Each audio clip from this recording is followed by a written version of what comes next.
오늘 우리에게 주시는 하나님의 말씀입니다. 마가복음 13장 1절에서 2절 말씀입니다. 마가복음 13장 1절에서 2절 말씀, 우리 한 목소리로 같이 읽겠습니다. 시작. 예수께서 성전에서 나가실 때에 제자 중 하나가 이르되, 선생님이여 보소서, 이 돌들이 어떠하며 이 건물들이 어떠하니이까? 예수께서 이르시되, 내가 이 큰 건물들을 보느냐? 돌 하나도 돌 위에 남지 않고 다 무너뜨려지리라 하시니라. 아멘. 중창단의 찬양이 있겠습니다.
아멘.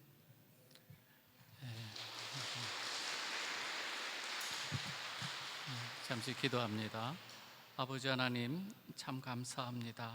하나님의 사랑은 우리가 말로 다 표현할 수 없고 세상의 어떤 것으로도 다 묘사할 수 없습니다. 주님의 은혜를 우리가 이 시간 생각하면서 말씀하시는 것 우리가 경청하는 시간 되게 하여 주옵소서. 예수 그리스도의 이름으로 기도하옵나이다. 아멘. 제가 종종 가끔 말씀드립니다. 예배 전에 말씀드리는 게 뭐냐면, 여러분들이 놀라셨을 거예요. 무엇 때문에 놀라시는가 하면은 이렇게 울릴 수 있는가, 그죠? 이 설교할 때 이렇게 울리는 데서 그래도 예배드리고 있다는 것, 그래도 너무 감사하지 않습니까, 여러분? 이 프라하에 또 하나님 앞에 나와서 예배드릴 수 있는 이 장소가 있다고 하는 것은 너무나도 감사한 일이 아닐 수가 없습니다. 뭐 이 건물, 이 예배당 자체도 나름대로 의미가 있는 곳이죠. 얀 후스 종교개혁 그 후스 교단의 총회본부 건물이기도 합니다. 그런데 저는 어떤 분들은 여기, 그래서 체코 사람들은 이곳에, 여기가 이 빠마뜨카라고 해서 이 기념교회예요. 그렇기 때문에 이 구경하러 오는 사람도 많이 있어요.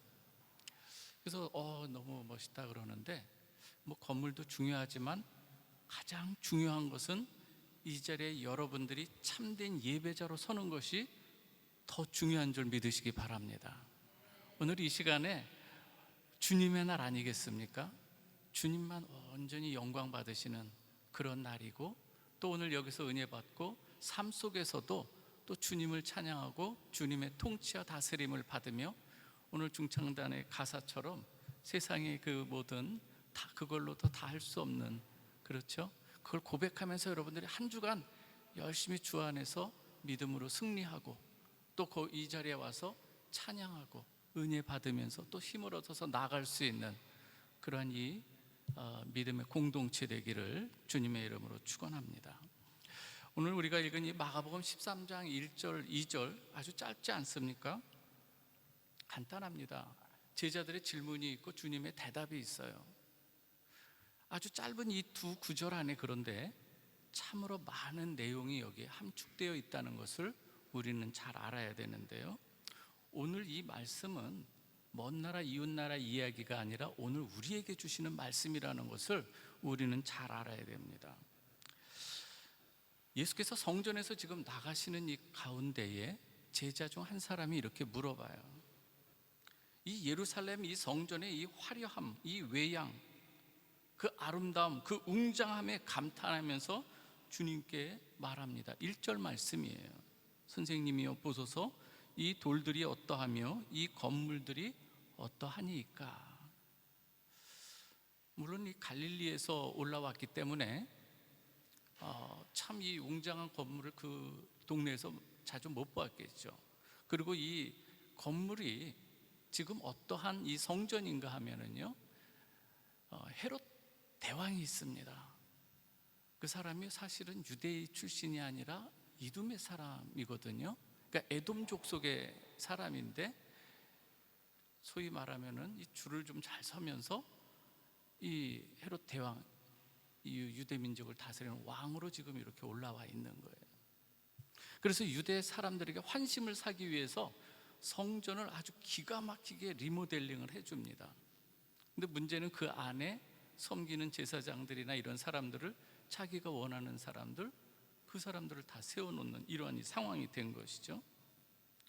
이런 상황 가운데서 제자들은 너무나 멋있는 이 예루살렘의 성전을 보면서 감탄할 때에 우리 주님께서 하시는 대답이 무엇인가 하면, 내가 이 큰 건물들을 보느냐?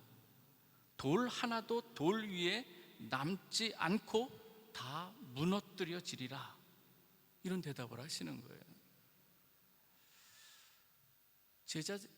이 제자의 질문에 찬물을 끼얹는 정도가 아니라 정신 차리라는 것, 이런 경고의 이 심판의 메시지가 여기 들어있는 것이죠.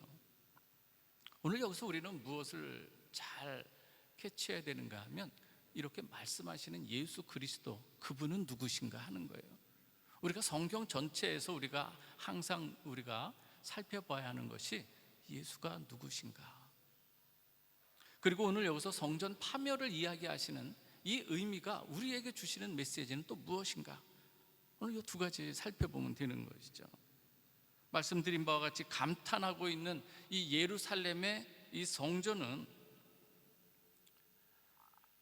이 헤롯 대왕이 자기의 모든 그 일, 자기의 정치적인 어떤 그러한 이 야망과, 그리고 모든 이스라엘 민족에게 자기가 위치하는 이런 이 모든 모습을 취하기 위해서 이러한 일들을 했는데요, 실상 이 예루살렘의 성전의 본 모습, 제자들은 생각하지 못한 이 모습인데요, 다시 말해서 주님께서 보시는 성전의 모습이 있다는 거예요.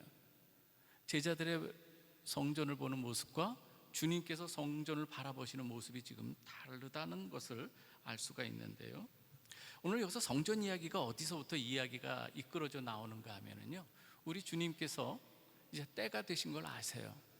이제 하나님께서 때가 정한 이 십자가에 달리실 때가 이른 줄 알고 주님의 공생애의 마지막 유월절, 그 유월절을 앞두고 갈릴리에서 예루살렘으로 쭉 제자들을 데리고 여행을 하시는 거예요. 이제 도착을 한 거예요. 그게 11장의 내용이에요. 마가복음 11장에 보면은 드디어 주님께서 제자들과 함께 원래 베다니에 도착하시고 그날 바로 무엇이 그토록 급하셨는지 그 힘든 여정에도 불구하고 성전으로 들어가십니다. 성전에 들어가셔서 이곳저곳을 다 살피세요. 다시금 베다니로 나가셨다가 그 이튿날 우리 주님께서 다시 성전으로 나가시는 이 과정 가운데, 그 길목 가운데 한 무화과 나무를 바라보게 되죠. 시장을 느끼신 우리 주님께서 뭔가 열매가 있을까 해서 이렇게 무화과 나무를 살피세요. 잎만 무성하고 열매가 없어요. 그래서 우리 주님께서 이제는 그 무화과 나무를 저주하시는데요, 처음 볼 때 이게 왜 무화과 나무를 저주하실까? 그런데 사실 그 무화과 나무의 이 모습이라고 하는 것은 전날 성전을 보았을 때의 그 성전의 그 모습, 그것을 그대로 무화과 나무 그 한 그루를 통해서 투영시키는 거예요. 그래서 무화과 나무의 모습이 잎만 무성하고 열매 없는 그 나무의 모습이 바로 성전의 모습인 거예요. 우리 주님 다시금 성전 안으로 들어가셨어요. 거기에 보니까 어떤 모습이 있어요?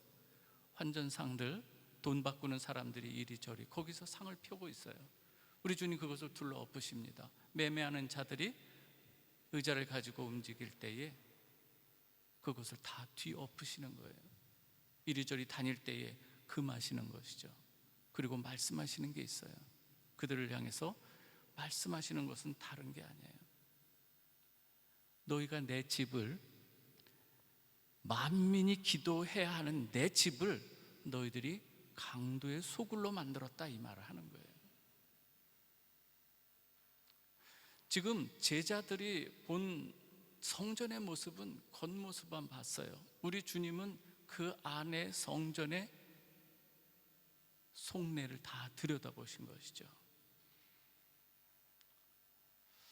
우리 주님께서 이렇게 모든 행하는 일들을 보면서 누가 제일 반발하겠습니까?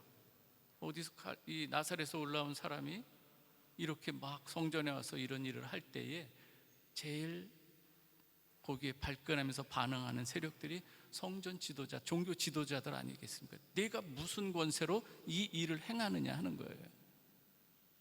우리 주님 직접적인 대답을 하시지 않고 하나의 비유를 들어서 말씀하십니다.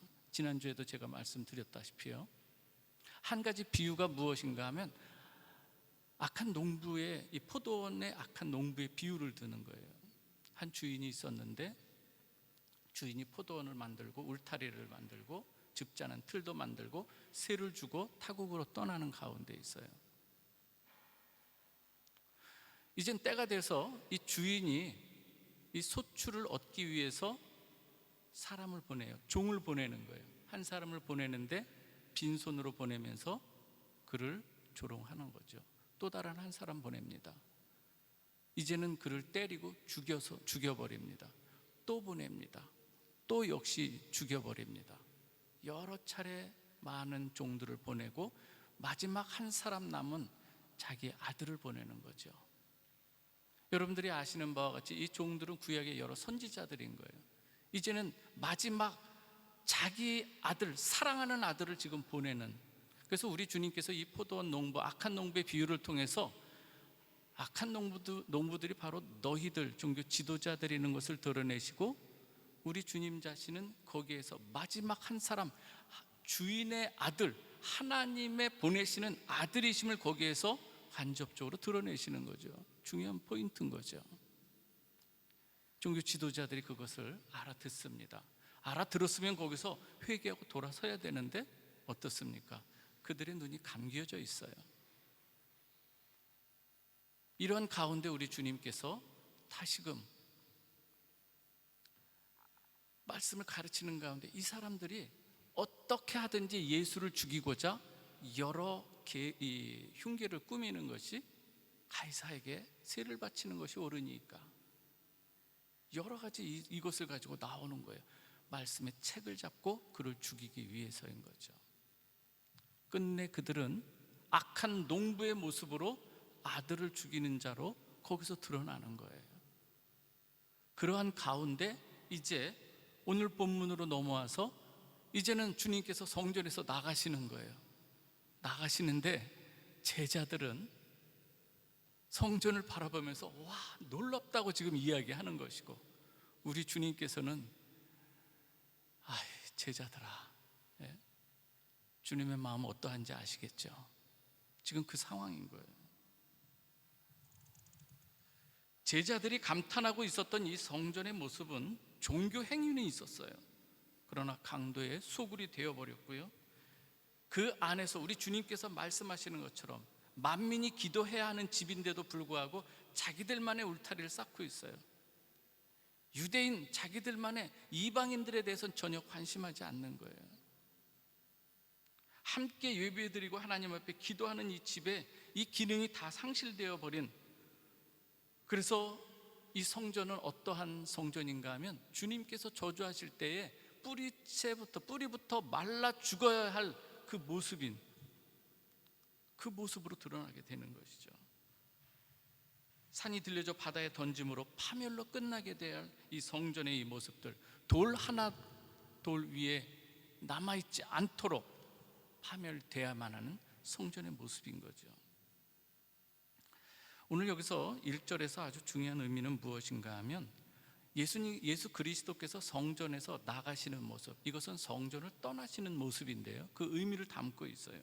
구약에서도 에스겔서 같은 데서 보면 여호와의 영이 이 패역한 이 성전 안에서 일어나는 그 모습을 볼 때 거기서 여호와의 영이 떠나는, 동쪽편으로 떠나는 이 모습이 기록되어 있는 것을 볼 수가 있죠.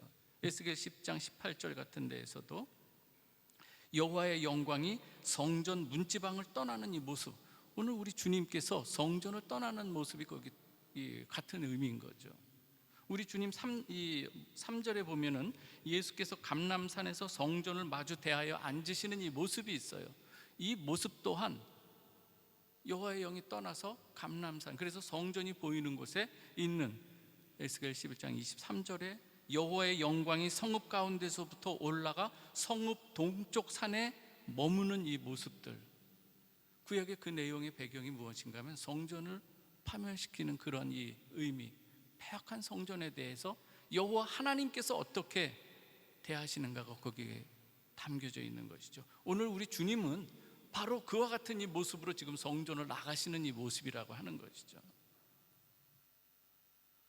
말씀드린 것처럼요, 저희가 예배드린 이 건물, 진정한 참된 교회는 예수 그리스도를 주와 그리스도로 고백하는 성도들의 이 고백이 있는 것이 참된 교회인 것 아니겠습니까? 여기에서 오늘 우리가 어떤 메시지를 들어야 하는 것이죠. 우리 주님께서는 외양만 보고 감탄하고 있는 제자들에게 내가 이 큰 건물을 보느냐? 이렇게 말씀하시는 것은 너는 정작 보아야 할 것은 보지 못하고 눈에 보기에 좋은 것에 내가 지금 마음을 빼앗기고 있구나. 정신 차리고 정작 보아야 할 것이 무엇인지 보는 자가 되라, 이 말씀하시는 줄 믿으시기 바랍니다.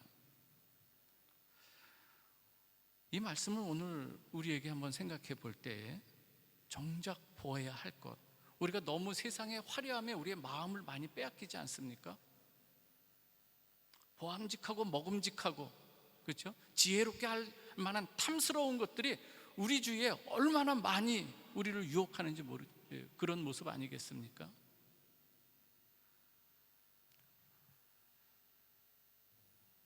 주님께서 오늘 우리에게 말씀하시는 바가 바로 이 세상에 여러 가지 많은 그런 화려한 것들이 있어도 너희가 정작 보아야 할 것이 있다. 오히려 우리 주님은 이 세상에 강력한 이 로마의 황제와 같은 강력한 모습으로 이 메시아로 오신 것이 아니에요. 나귀 타기 오신 모습으로 아주 약한 모습으로 오신 거예요. 그렇기 때문에 유대인들, 종교 지도자들이 메시아로 여기지 못하고 있는 거예요. 뭘 보세요? 외양만 보는 거예요. 고린도전서 3장 16절에 보면은 너희가 하나님의 성전인 것과 하나님의 성령이 너희 안에 계시는 것을 알지 못하느냐. 자, 이 시간 한번 여쭤보겠습니다. 여러분들은 하나님의 성전인 것을 믿습니까? 또 우리 공동체가 하나님이 거하시는 성전인 줄 믿습니까? 우리에게 주는 말씀이라는 얘기예요. 주님께서 성전을 내 집이라고 말씀하세요. 성전의 주인은 예수 그리스도인 거예요.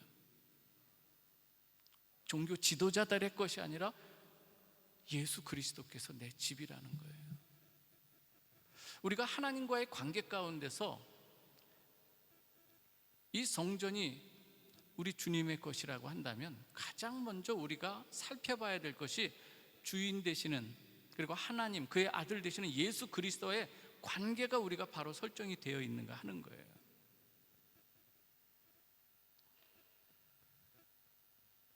우리의 예배 삶 속에서 예수 그리스도께서 왕이 되시고 주님이 되시는 삶을 우리가 과연 살고 있는가?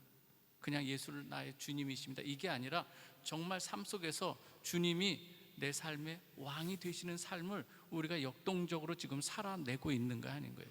예배의 장소만이 아니라 내가 거하는 모든 사업터든지 또 직장이든지 연구소든지 주재원은 주재원 나름대로 모든 그 자기가 처해 있는 그 상황 속에서도 예수 그리스도가 주가 되시는 삶을 살고 있는가 하는 거예요.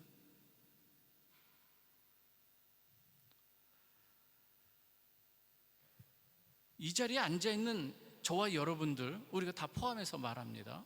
세상에서 때로는 그 어떤 사람에게 있어서 화려한 경력, 남이 모두 부러워할 수 있는 학력, 가문, 이것을 다 갖고 앉아 있을 수 있습니다. 그러나 우리가 볼 때는 너무 존경스러운 그 모습 아니겠습니까? 그러나 주님이 보시는 성전된 우리의 모습을 들여다 볼 때에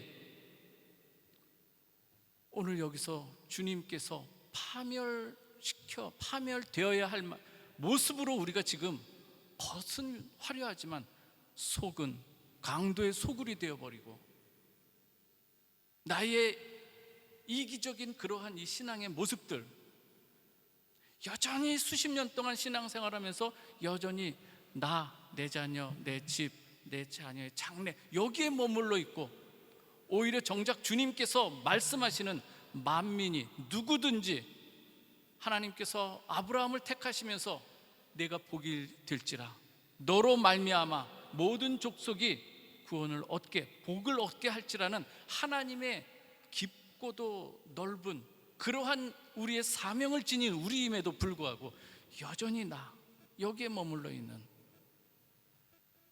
그 모습이 되어 있다고 한다면 하나님께서 과연 성전된 우리의 모습 기뻐 받으실까 하는 거예요. 오히려 거기에서 우리는 완전히 파멸되어야 될 모습 아니겠습니까, 여러분?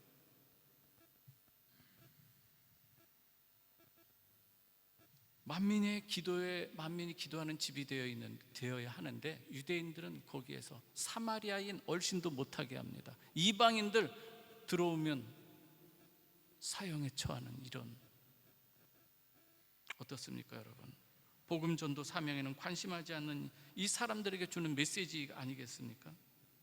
우리 중심의 신앙생활에서 신앙의 지경이 넓혀지면서 누군가에게 복음을 전하는 증인의 삶을 살아야 하는데 수십 년을 살아오면서 주님의 그 은혜를 너무나도 많이 누리면서 살아왔는데도 불구하고 나를 살리시고 인도해 주신 그 주님의 사랑에 대해서 단 한 번도 자기의 입술을 열어서 누군가에게 주님께서 이런 분이십니다, 주님 사랑하시는, 주님의 사랑이 이렇습니다, 주님 우리의 구주가 되십니다, 한 번도 전해보지 않는다면 그것이야말로 성경에서 말하는 벙어리 아니겠습니까?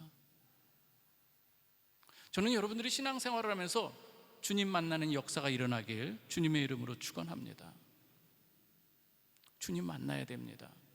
그리고 내 자신이 어떠한 존재인가를 처절하게 깨닫는 이 과정이 필요한 거예요. 오늘 성전이 파멸되는 이러한 이 모습이 우리 각자에게서도 옛 모습이 우리가 그러한 모습이라고 한다면 우리 자신도 철저히 오히려 파멸되는 절망의 이 모습, 우리가 이걸 경험해야 되는 거예요. 어설프게 된 줄로 알 때 우리 문제가 생기는 거예요. 사도 바울이 이걸 경험합니다. 사도 바울은 히브리인 중에 히브리인이요 유대인 중에 유대인이라고 자부하던 사람이고 가말리엘의 이 스승을 두고 거기에 문화생이었어요. 어디 남부러울 게 없는 사람이었어요. 그런데 이 사도 바울이 그래도 나름대로 자기는 율법으로 흠없는 자라고 여겼던, 나름대로 율법의 그 영광 나름대로 가지고 살았던 이 사도 바울이 참된 빛이신 예수 그리스도 앞에 다메섹 도상에서 자기가 한번 스캔이 딱 되는 순간 어둠인 것을 깨닫게 된 거예요. 거기서 거꾸로지는 거예요. 일시적 장님이 됐죠. 눈은 떴으나 실로 참빛을 보지 못했던 이 사도 바울, 거기에서 자기 일생의 모든 변혁이 일어나는 거예요. 모든 그동안에 자기가 가지고 있던 모든 것, 화려했던 모든 것을 이제는 예수 그리스도를 아는 그 고상함의 지식에 이르기 위해서 그 모든 것을 배설물처럼 내려놓는, 오늘 우리가 신앙생활하면서 여러분 이러한 자기의 파멸, 자기 부인, 주님 안에서요, 이 과정이 있는 여러분 되시길 주님의 이름으로 축원합니다. 주님의 오신 목적은요, 새로운 성전, 참된 성전으로 우리를 지으시고 같이 지어지기 위해서 오신 분이에요. 우리 한번 말씀 같이 한번 볼까요?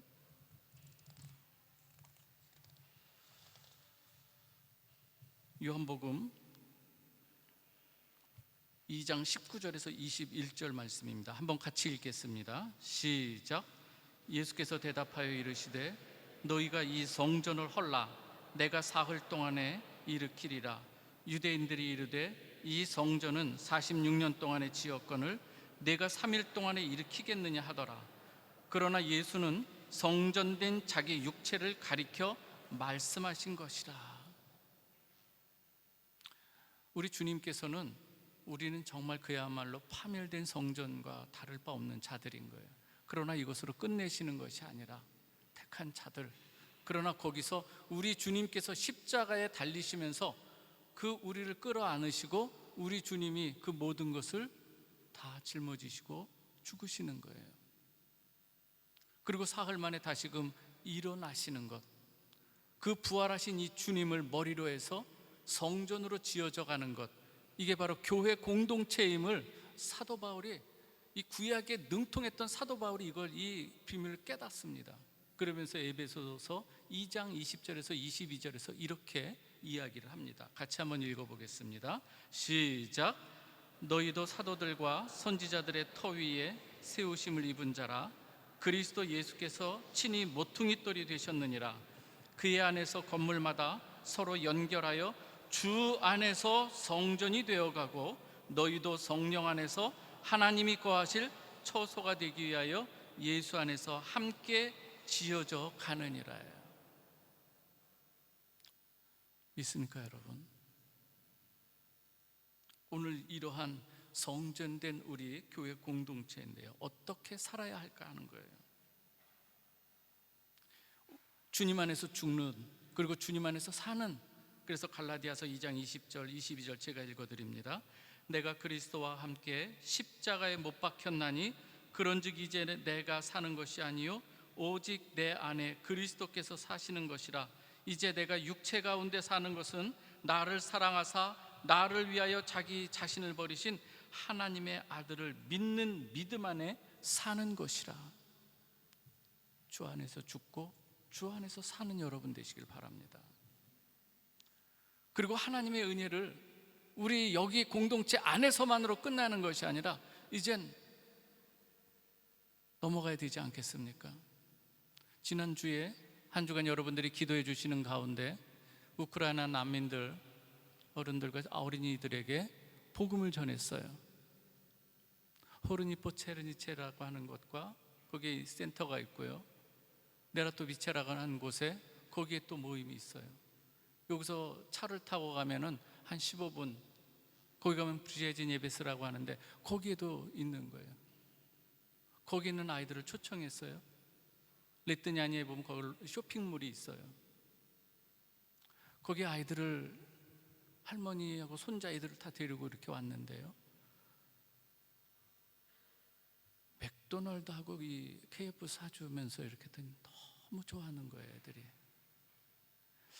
여러분, 사실 막 뛰어놀을 그 애들 아니겠습니까? 거기에 있는 공업사에서 이렇게 조금 허락해준 공간에서 1층, 2층에서 있는데요, 한 방에 할머니, 손자, 때로는 며느리 같이 있어요.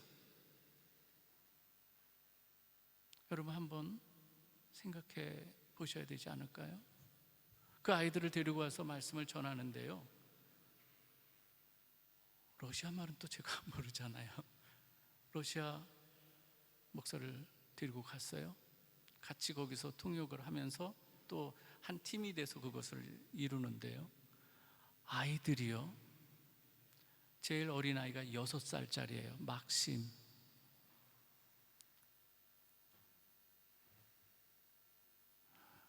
정말로 어떻게 그렇게 서히 말하는 경청하는 거 있죠, 경청. 저는 오늘 우리가 예배 드릴 때 정말 경청하는 이 모습들이 그 아이를 보면서 너무 감동이 되는 거예요. 나탈리아라고 하는 여성 한 분은 무엇인가 하면 울먹이는 거예요. 하나님 살아계신다는데 왜 이러한 아픔을, 우리 가족이 지금 어려움을 당하고 고향이 지금 다 폭격을 당하고 우리는 왜 여기 있어야 하며 이 어려움 가운데 우리가 살아야 됩니까?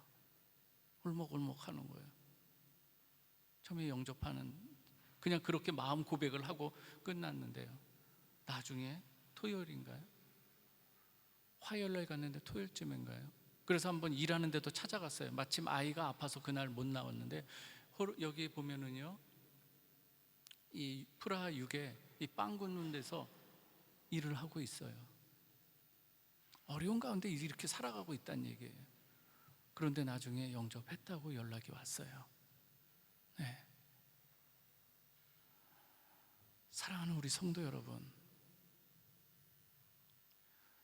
때로는 저는 한국말로 말씀을 전하는데도 때로는 듣지, 경청하지 않는 이 모습도 있지 않습니까? 하나님께서 그 사랑하는 영혼들을 정말 저희는 감히 상상하지 못할 것 같아요. 우리의 인생의 한 점이 때로는 이해할 수 없는 점으로 놓여 있지만 지금은 이해할 수 없으나 하나님의 큰 그림 안에서는 그것이 어떻게 역사되는지 하나님은 아시지 않습니까? 저는요, 마지막에 6살짜리 막심이 이제 헤어지려고 하는데요, 아이스크림을 사주고 하는데 갑자기 이렇게 하는 거예요. 왜 그러냐 그랬더니, 그래서 몸을 숙였더니 목을 꼭 껴안는 거예요. 목을 꼭 껴안아요. 우크라이나온가 봐요. 체코말하고 비슷해요. 디아꾸이 그러면서 간 거예요. 디아꾸이 고맙습니다. 이렇게. 사랑하는 우리 성도 여러분, 우리 교회가 이제는 조금 더 하나님이 기뻐하시는, 저는 이것을 놓고 기도하는 가운데 우리 성도 중에 한 사람이 전화가 왔어요. 목사님, 혹시 우크라이나 선교를 하는데 혹시 지금 어떻게 하세요? 전화가 왔어요. 이 자리에 지금 계세요? 왜 그런가 물었더니 한국에서 어떤 이 친구가 기도하는 중에 생각이 났다는 거예요. 그래서 송금을 해줘서 우리 교회 헌금을 하고 그것으로. 사랑하는 우리 성도 여러분, 하나님의 은혜의 그늘 안에 늘 머무시는, 하나님의 창조의 비단에 늘 가까이 머무시는 가운데 때로는 그 빛이 우리를 부담스럽게 하고 우리의 죄가 드러나도 피하는 게 아니라 더 가까이 나갈 때에 그 빛이 우리의 죄를 사해 주시고 우리를 새롭게 창조하시는 줄 믿습니다. 그리고 그 마음, 그 감사로 누군가에게 우리가 그리스도의 사랑이 되고 그리스도의 편지가 되어서 그리스도의 향기가 되어서 우리가 좀 다가갈 수 있는 저와 여러분 되시길 주님의 이름으로 축원합니다. 기도하겠습니다. 아버지 하나님, 감사합니다. 오늘 하나님께서 저희들에게 파멸되어야 할 것이 있다면 저희가 주 안에서 온전히 죽게 하시고 또 주 안에서 사시 사는 역사들, 그래서 하나님께 영광 돌리는 우리가 새 사람이 되는 놀라운 은총 베풀어 주시옵소서. 예수 그리스도의 이름으로 기도하옵나이다. 아멘.